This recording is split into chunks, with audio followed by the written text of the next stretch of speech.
Hi and welcome back to Garden Ninja for the June garden tour update. Now the garden's in full bloom, there's loads going on this month, so I thought I'd give you a quick trip around the garden with some top tips and hints from me, the Garden Ninja, to help you in your gardens in the month of June. So come on, let's get cracking.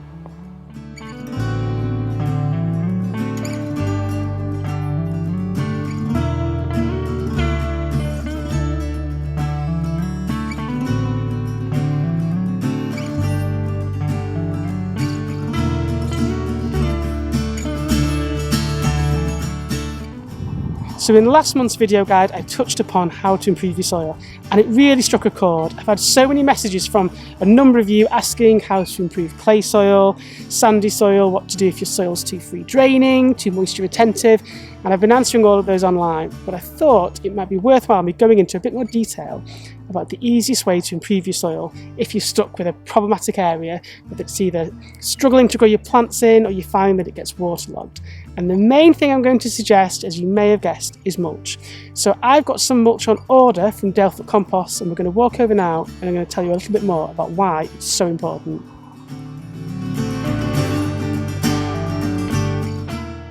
So there are three main types of soil, and it's important that you have a look at your garden and try and work out which one or which combinations you may have of the three types. So the first type is sandy soil.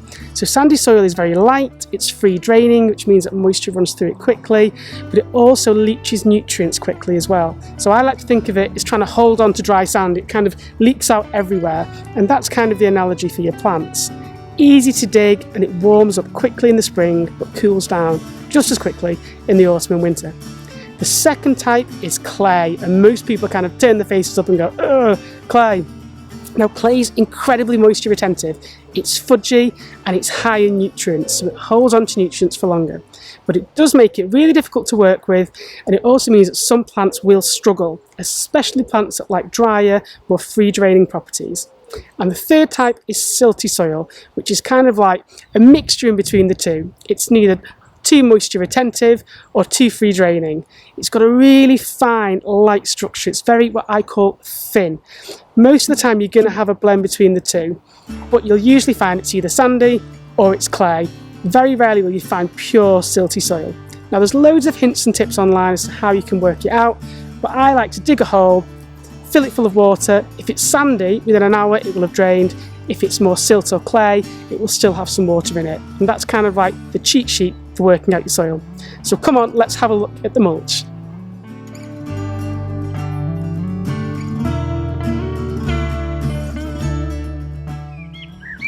So mulching your garden borders is probably the most beneficial thing you can do for your soil. And no matter what kind of soil you have, whether you're on a new build property that's full of rocks and stones and sand, or you're somewhere that's full of clay, mulching is an incredible quick win to improve the texture of your soil. Now my compost here has just arrived, and this is from Compost up in the Lake District. It's completely peat free, you can see here, beautiful stuff, and it's wool compost. So last month I was talking about how I had two beds that were really free draining because there's a clay vein that runs down the length of the garden. So what I'm going to do today is take this ton of beautiful wool compost and I'm going to mulch the borders that are the most free draining because I want to retain moisture, and I also want to give a bit of a nutrient boost to those plants that are maybe struggling in comparison to some of the other beds. So come on, let's get mulching.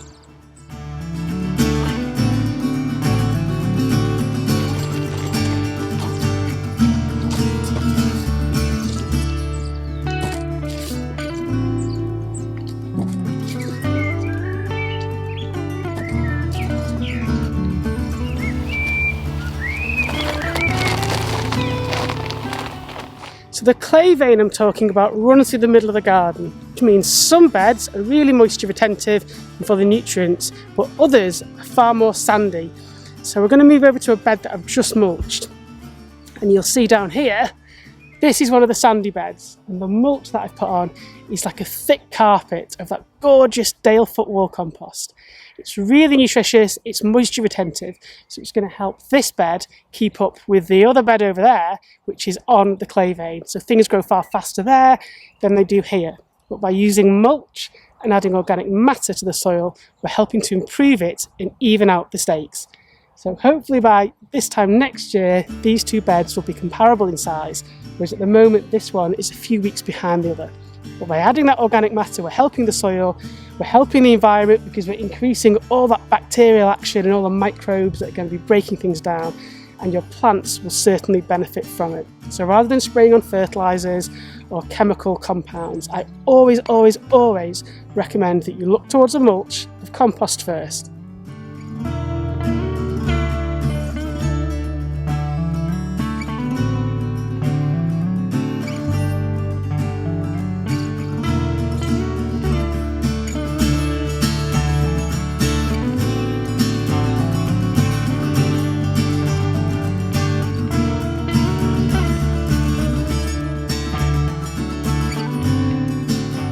Now the flower beds in the Exploding Atom Garden are in full bloom and they're looking pretty incredible. However, with all gardens you may find that you have a few problem children. Now behind me you'll see a few of these herbaceous perennials have got mildew. Now that's a fungus that occurs when you've got dry, hot conditions and plants get stressed. But don't you get stressed as well. It does happen even to the best of us. The best advice is to keep them well watered, and if it happens year after year, you may need to start considering moving them to a more suitable position. I'm going to show you an example of mildew now, but also, like I said, don't stress too much about it.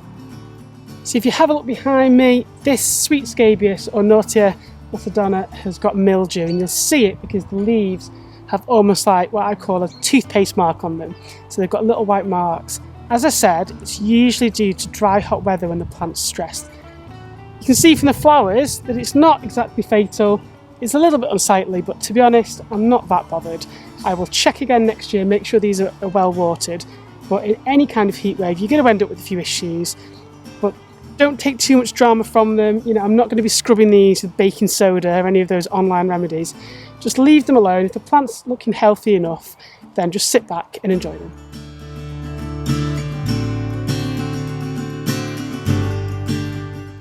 Now, if you watch my most recent video on how to design and lay out flower beds, you'll have already had a heads up on colour combinations in the garden. But if you look down here behind me, pow! Look at this! We've got what I call rude red of this Jerusalem cross, and then you've got the bright purple of this Salvia caridona. Now these are a complete clash, a simultaneous contrast. It's a real love or hate combination. Now, I'm not saying you'd want to use this all around your garden because it can be a little bit unsettling en masse. But if you use it in a pot like this, it can draw your attention and kind of wake you up in the garden, a bit like a shot of espresso.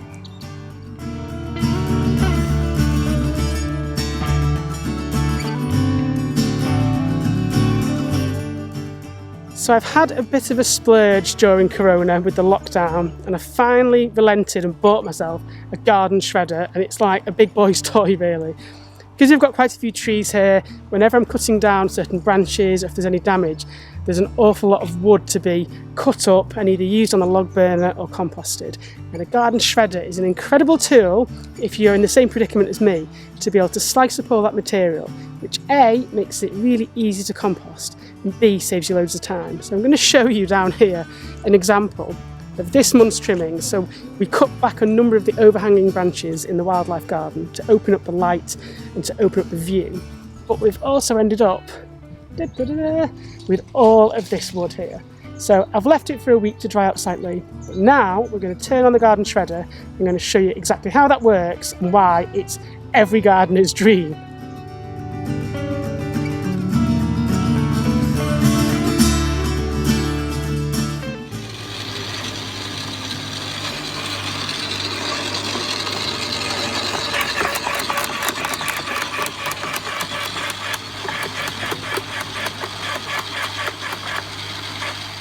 Now the beauty of using a shredder is all those twigs there have now been shredded up into much smaller pieces, so I can add these quite readily to my compost heap and they will break down far faster than if I was even to use secateurs to cut this up. By shredding it, you're basically exposing all of this to moisture and bacteria, and over probably the course of about a year that will start to break down and add lots of fibrous brown matter to my compost bin. So less to landfill, more use in the garden.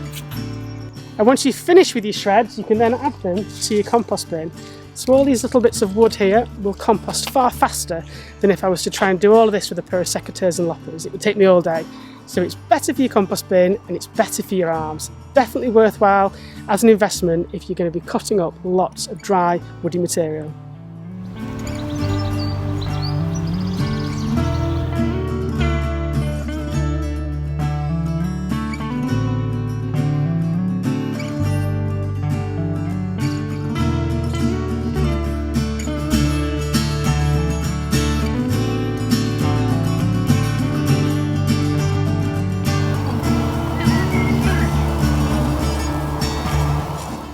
So that brings us to the end of the June garden tour. If you've got a garden question or drama, why not pop a comment below and I'll do my best to help you.